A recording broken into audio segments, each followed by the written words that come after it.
তো hello guys, আসসালামু আলাইকুম। আজকে ফজরের নামাজ পড়ে চলে গেলাম রুমের উদ্দেশ্যে।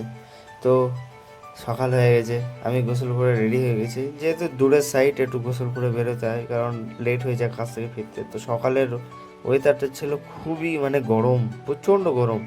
টেম্পারেচার ভাই 39, মানে উপরে চলে গেছে। তারপরে কাজে গিয়ে একটু মস্তি করছিলাম, আর উপরেও কাজ করছে। তাই আমি বসে বসে ভিডিও বানাচ্ছিলাম। দেন জোরে টাইম হয়ে গেছিলো, তা আমি চলে গেলাম জোরে নামাজ পড়তে। দেন দেখলাম ডালিম গাছ, তো ডালিম আছে এখানে। দেন তারপরে অজু কোনায় গিয়ে দেখলাম মাছগুলো খেলা করছে, খুব ভালোই লাগছে। দেন তারপরে নামাজটা পড়ে নিলাম ফাইনালি। তো এবার রুমের উদ্দেশ্যে চলে যাবো নামাজ পড়ে। মসজিদটা খুব সুন্দর মাশাআল্লাহ। তো ডাইরেক্ট সাইডে গিয়ে কাজ করতে লেগে গেলাম, যেহেতু সময় ছিল না, খুব কমই।